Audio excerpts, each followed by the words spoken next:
अब आप सब मेरे विचार भी सुने, उसके पश्चात अपना निर्णय दें। संभव है विभीषण में कुछ दोष हो, उसके मन में कुछ दुराव भी हो, परंतु मेरा एक प्रण है कि जो शरण में आए उसे अभय कर दूं। मित्रता की याचना करता हुआ कोई शरणार्थी बनकर आया है, उसे ठुकराना दोष है। दोषी को आश्रय देना, भले ही वो ठगने क्यों ना आया हो, सत्पुरुषों के लिए उचित है। फ्रेंड्स, कैसे हैं आप? Shri Agrasen PG girls college की डिजिटल कक्षाओं में आपका फिर से एक बार स्वागत है। Most welcome. और आप अच्छे होंगे, बहुत बढ़िया होंगे।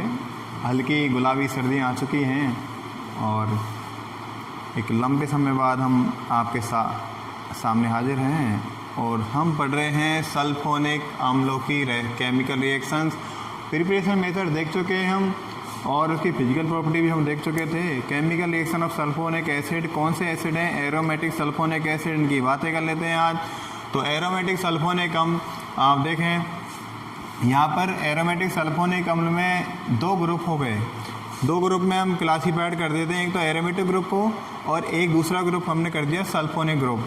इस तरह हमने एरोमेटिक सल्फोनिक अम्ल को दो अभिक्रियाओं में अध्ययन करने के दो भागों में डिवाइड किया है, तो एरोमेटिक ग्रुप और एक सल्फोनिक ग्रुप। अब उपरोक्त आधार पर रासायनिक अभिक्रियाओं अध्ययन दो प्रकार से कर सकते हैं। एक तो कर सकते हैं reactions of sulphonic groups, sulphonic group की रासायनिक अभिक्रियाएं, तो इसकी SO3H वाले जो समूह उसकी रासायनिक अभिक्रियाएं। और सेकंड है एरोमेटिक रिंग की रिएक्शंस, ये एरोमेटिक सारी रिंग है, इसकी रिएक्शंस। ये क्या रिएक्शन दर्शाएगी? उसके एक रिएक्शन इस तरह की एरोमेटिक ग्रुप वाली। तो हम बात कर लेते हैं reactions of sulphonic group. Sulphonic group की क्या अभिक्रिया होंगी, इनके बारे में चर्चा आज करने वाले हैं। और तो यहाँ पर भी देखो 3 टाइप्स की रिएक्शन हो सकती है। वे रिएक्शन जिनमें SO2OH बॉन्ड टूटता है, गौर करना OH बॉन्ड टूट रहा है, इसका मतलब यहाँ पर कौन सी नेचर हमें पता चल रही है? यहाँ पर एसिडिक नेचर के बारे में जानकारी प्राप्त हो रही है। दूसरा है वे रिएक्शन जिनमें SOOH बॉन्ड ब्रेक हो रहा है, इसका मतलब हो गया यहाँ पर OH टूटेगा, यहाँ पर इसकी बेसिक नेचर का पता चलेगा। और वे रिएक्शन जिनमें बेंजीन वलय से बेंजीन वलय वाला कार्बन और सल्फोनिक ग्रुप दोनों के मध्य में बॉन्ड ब्रेक हो रहा है। इस तरह हम 3 प्रकार से एरोमेटिक सल्फोनिक अम्ल में सल्फोनिक ग्रुप की रासायनिक अभिक्रियाओं का अध्ययन करने वाले हैं। ठीक है, तो हम देख लेते हैं वे रिएक्शन जिनमें SO2OH बॉन्ड ब्रेक हो रहा है, टूट रहा है। हम उन रिएक्शनों के बारे में जानकारी प्राप्त कर लेते हैं। वे रिएक्शन जिनमें SO2OH बॉन्ड ब्रेक होता है, तो हम पहला पॉइंट डाल देते हैं। वे रिएक्शंस जिनमें SO2OH बॉन्ड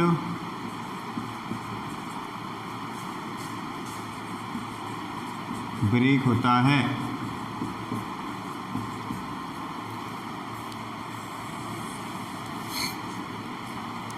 वे अभिक्रियाएं जिनमें हाइड्रोजन प्रोटॉन के रूप में रिलीज हो जाता है, उन्हें हम क्या बोलते हैं? अम्लीय गुण वाली अभिक्रिया कहते हैं। तो इसमें कौन सी नेचर होगी प्रोड्यूस?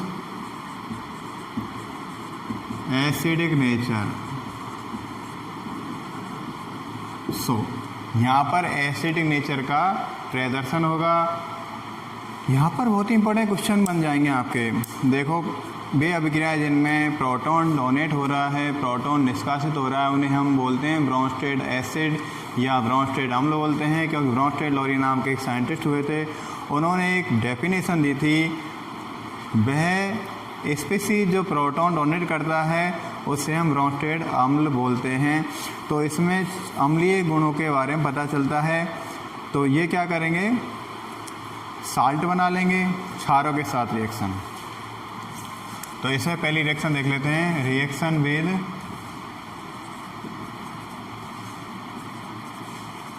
बेस, क्षार के साथ अभिक्रिया, लवण, साल्ट बना, क्या बना लेंगे भाई, लवण बना लेंगे या साल्ट बना लेंगे। और कौन सी गैस निकल जाती है यहाँ से ध्यान रखना, हाइड्रोजन गैस का निष्कासन हो जाएगा। और तो हम यहाँ पर देख लेते हैं। और एक तो किसके साथ, बेस के साथ, और दूसरी हम बात कर लेंगे बेस मेटल होते हैं उनके साथ। तो एरोमेटिक सल्फोनिक एसिड, गौर करना यहाँ पर जो ये इधर वाला पार्ट है, ये पार्ट ये अप्रभावित रहेगा, non affected by chemical reaction. Only क्या होगा, ये हाइड्रोजन यहाँ पर केमिकल रिएक्शन में पार्टिसिपेट करेगी। लड़ाई झगड़े केमिकल रिएक्शन यहीं पर होने वाले हैं, आप बिल्कुल शांति से बनाकर देख सकते हैं। NaOH, ओके, Na में OH पार्शियली नेगेटिव और Na पॉजिटिव, H पॉजिटिव हो जाएगा और ये O नेगेटिव हो जाएगा। अब गौर करने वाली बात है, H पॉजिटिव किसके साथ जाएगा, H पॉजिटिव OH के साथ बॉन्डिंग करेगा और Na इस O के साथ, क्योंकि ये बॉन्ड टूटने वाला Na वाला और OH बॉन्ड भी यहाँ पर टूटेगा। तो आप देख सकते हैं यहाँ पर जो रिएक्शन होगी उसमें कौन कौन से लोग बन रहे हैं। पहले कौन था, इधर है H, इधर है OH, दैट मीन्स HOH एक बॉन्ड प्रोड्यूस हो गया, दैट मीन्स वाटर मॉलिक्यूल यहाँ से रिलीज हो गया है। अब यहाँ पर देख लें हम, इधर कौन हुआ, इधर है बेंजीन और इसके पास कौन रहेगा, SO2O, इसका मतलब SO3 रह गया इधर। तो यहाँ पर हाइड्रोजन अपने बॉन्ड टूटे गए तो यहाँ पर O के पास क्या आ जाएगा, माइनस नेगेटिव चार्ज, और इधर क्या आ जाएगा, Na पॉजिटिव चार्ज। तो ये साल्ट बन गया। कौन बना भाई, ये साल्ट बना, सोडियम एरोमेटिक सल्फोनेट। क्या बोलेंगे इसको, सोडियम एरोमेटिक सल्फोनेट, यहाँ पर जो साल्ट बनेगा, राइट। साल्ट क्यों है, क्योंकि प्लस और माइनस दोनों एक साथ हैं तो यह साल्ट बनेगा। और आप देख पा रहे हैं यहाँ पर से हाइड्रोजन रिलीज हो रहा है, hydrogen release in form of H2, proton के रूप में जा रहा है, एक हाइड्रोजन यहाँ से, एक OH यहाँ से। तो ये वाटर मॉलिक्यूल निकल गया और यहाँ पर एसिडिक नेचर यहाँ से प्रदर्शित हो रही है, राइट। क्लियर हुई बात ये। अब हम दूसरी बात देखें, किसके साथ रिएक्शन देखें, second reaction, reaction with base metal. What is base metal, क्या है, क्षार धातु क्या होती है। पीरियोडिक टेबल में फर्स्ट ए ग्रुप के जितने मेटल्स हैं एक्सेप्ट टू हाइड्रोजन, हाइड्रोजन को भी स्थान हम निश्चित नहीं कर पाए हैं, और वो सभी क्षार धातुएं या एल्किल मेटल कहलाती हैं। और आवर्त सारणी में ग्रुप सेकंड की जो भी मेटल्स हैं उन्हें एल्किल क्रस्ट मेटल या ACM कहा जाता है। तो यहाँ पर बेस मेटल के हम पहले लेते हैं, बहुत प्यारा एग्जाम्पल हमारे, बहुत ही प्यारा, मुझे बहुत अच्छा लगता है भाई, उसके बिना ज़िंदगी अधूरी है। और सही नाम कौन सा है, सोडियम है। सोडियम के साथ करवा दें रिएक्शन, ये आ गया हमारा बहुत अच्छा सोडियम। सोडियम बहुत शांत व्यक्ति है, ये बहुत जलनशील भी है, ये हल्की ठंडक मिली इसको और ये आग पकड़ लेता है भाई, है ना कमाल का। हाँ जी, ये तो लड़ाई में रिएक्शन में भाग नहीं ले रहे हैं, इनको हम यों का यों ही लिख देंगे, नो प्रॉब्लम, ठीक है ना। इसको मैंने ऐसे लिख दिया, यहाँ से हाइड्रोजन है वो पहले O के साथ बॉन्ड बना रखा था, लेकिन ये समय का चक्र चल रहा है भाई, हाइड्रोजन को टूटना है, बहुत जोरी कर रही है, मैं जाऊंगी, चली जा भाई, कहाँ जा रही है, ये जा रही है H2 के रूप में, और हम 1/2 लगा देते हैं क्योंकि यहाँ पर एक हाइड्रोजन है। तो हमने यहाँ पर Na किसके फॉर्म में आ गया, प्लस फॉर्म में, ये माइनस, और ये वो ही सोडियम एरोमेटिक सल्फोनेट साल्ट यहाँ पर बन जाएगा। बहुत बढ़िया साल्ट है, किसके रूप में आया है, सोडियम एरोमेटिक सल्फोनेट साल्ट। और H रिलीज किसके रूप में हुआ है, H2 गैस के रूप में रिलीज हुआ है।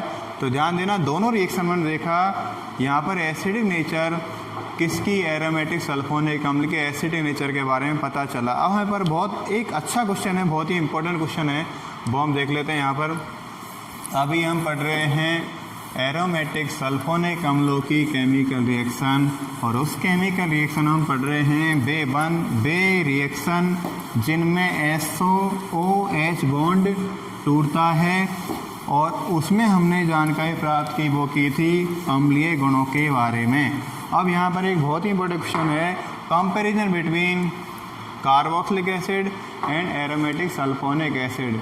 हम यह क्वेश्चन यूँ भी लिख सकते हैं, एरोमेटिक सल्फोनिक अम्ल कार्बोक्सिलिक अम्लों की तुलना में ज़्यादा अम्लीय होते हैं, क्यों?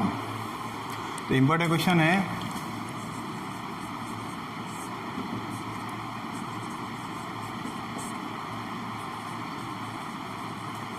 एरोमेटिक सल्फोनिक एसिड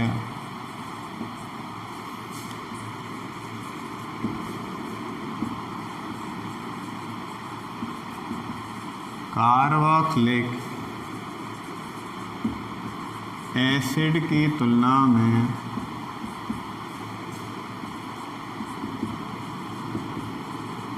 अधिक अम्लीय होते हैं, और क्यों? आंसर तो इसमें दे रखा है, लेकिन क्यों लगा दिया, इसको प्रूव करना है एक तरह से। देखें भाई, एक तरह हम लिख देते हैं एरोमेटिक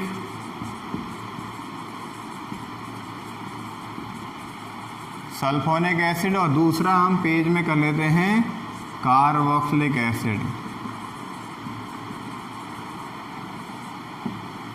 दो पार्ट में डिवाइड कर दिया हमने पेज अपना।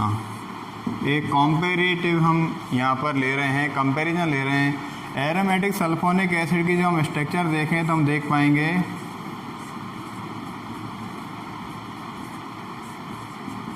ये है भाई, क्लियर। और कार्बोक्सिलिक एसिड की हम देखें तो RC≡OH ये हो जाएगी, नो प्रॉब्लम। कार्बोक्सिलिक एसिड, अब यहाँ पर एसिड तो दोनों ही हैं, अम्ल तो दोनों ही हैं, लेकिन कौन सा ज़्यादा अम्लीय है और कौन सा कम अम्लीय है, और वो भी क्लियर कर दिया। कार्बोक्सिलिक अम्ल कम अम्लीय है और एरोमेटिक सल्फोनिक अम्ल ज़्यादा अम्लीय है। लेकिन ज़्यादा क्यों है, इसको देखो, गौर करो आप, यहाँ पर थोड़ी सी गौर करनी। यहाँ पर कौन है, ये व्यक्ति जुड़ा हुआ, और यहाँ पर ये कौन है, ये एल्किल है, और ये फेनिल या एरिल है, ध्यान दें।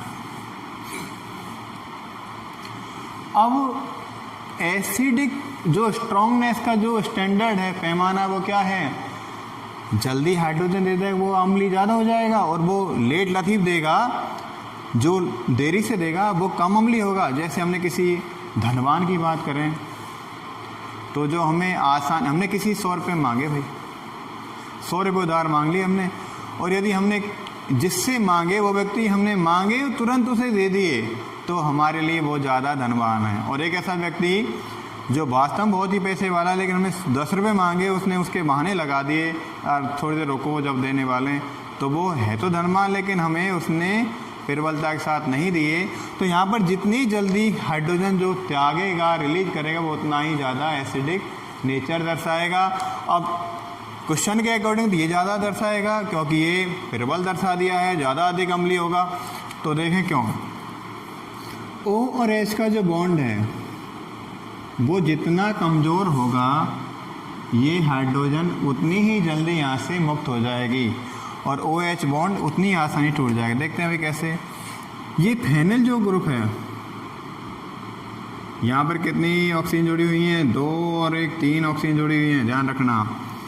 तो देखो, एक ऑक्सीजन तो इधर से यहाँ पर ले जा रही है, और ये इधर, तो 1 और 2, राइट। और एक ये जो होता है फेनिल ग्रुप, जिसे ये -I प्रभाव दर्शाने वाला होता है, -I इफेक्ट दर्शा रहा है ये, तो ये इलेक्ट्रॉन को अभी तक खींच रहा है। तो ऑक्सीजन पर इस तरह से देखो आप, इलेक्ट्रॉन डेंसिटी ऑफ ऑक्सीजन कम होती जा रही है। ऑक्सीजन पे इलेक्ट्रॉन डेंसिटी कम हो जाएगी तो हाइड्रोजन के पास पॉजिटिव चार्ज रहता है, पार्शियली पॉजिटिव है, तो ये O का और OH का जो बॉन्ड है वो कमज़ोर हो जाएगा।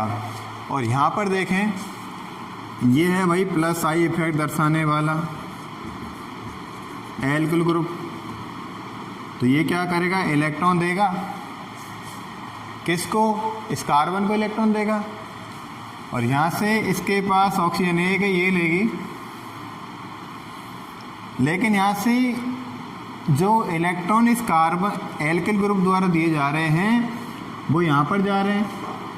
तो कुल मिलाकर बात यहाँ से इस ऑक्सीजन पर इलेक्ट्रॉन डेंसिटी कम नहीं होने वाली है, और इलेक्ट्रॉन डेंसिटी यहाँ पर ज़्यादा है, और इसी ज़्यादा होने के कारण क्या होगा भाई,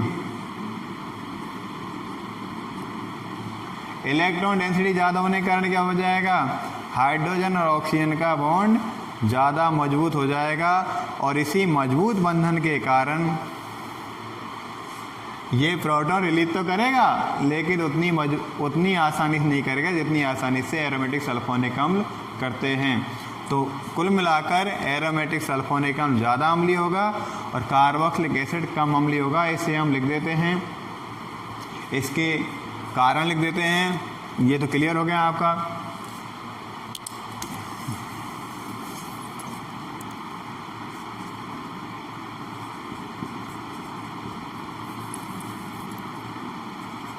इसके निम्न कारण हैं। नंबर 1,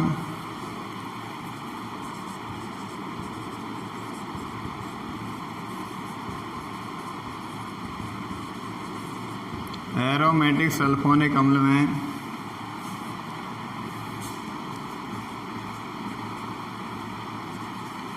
सल्फोनिक ग्रुप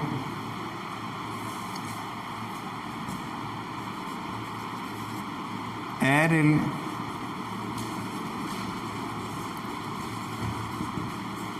ग्रुप से जुड़ा है,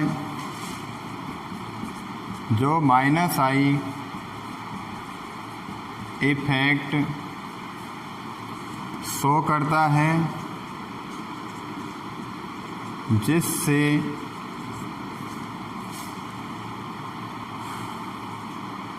OH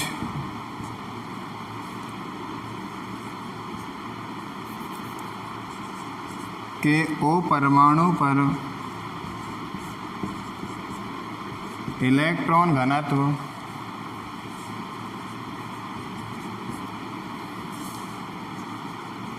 कम हो जाता है एवं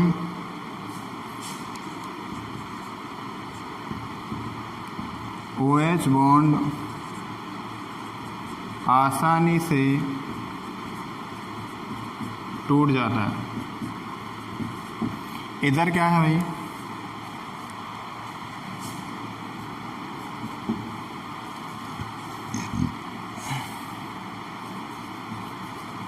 कार्बोक्सिलिक एसिड में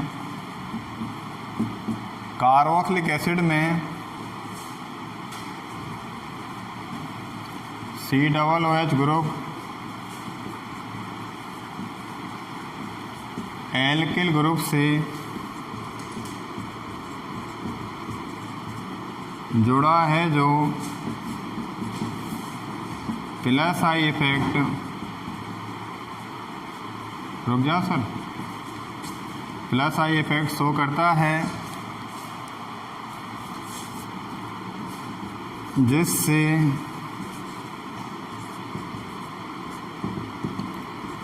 OH के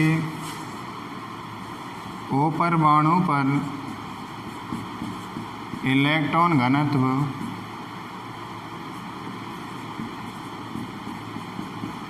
बढ़ जाता है तथा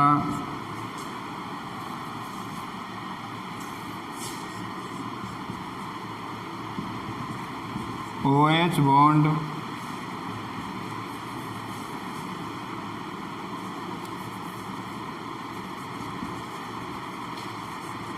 arrow aromatic sulphonic acid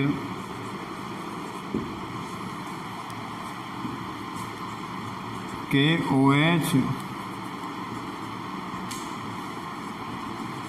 bond की तुलना में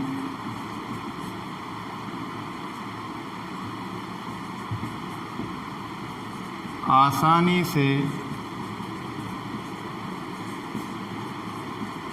नहीं टूटता, आसानी से नहीं टूटता, तो ये कम अम्लीय होगा, और आसानी से टूटता है तो ये ज़्यादा अम्लीय होगा। That's clear. और कल हम इसका जो एक कारण और है वो रेजोनेंस स्ट्रक्चर और है, उसके बारे में हम क्लियर करेंगे। और इस क्वेश्चन का अभी थोड़ा बहुत और पार्ट बच रहा है, वो हम नेक्स्ट क्लास में देखने वाले हैं। वो है रेजोनेंस स्ट्रक्चर द्वारा इसको क्लियर करना है। इसमें क्या है, इसकी रेजोनेंस स्ट्रक्चर कारण ही स्थायीकरण हो जाता है, और इसका स्थायीकरण नहीं होता है। जिसका स्थायीकरण हो जाता है और नहीं होता है वो क्या होगा, वो देखते हैं अगली वीडियो में, अगली क्लास में। तब तक लिए आप अच्छे रहें, स्वस्थ रहें, खाते रहें, पीते रहें, मस्त रहें। All the way, thank you very much.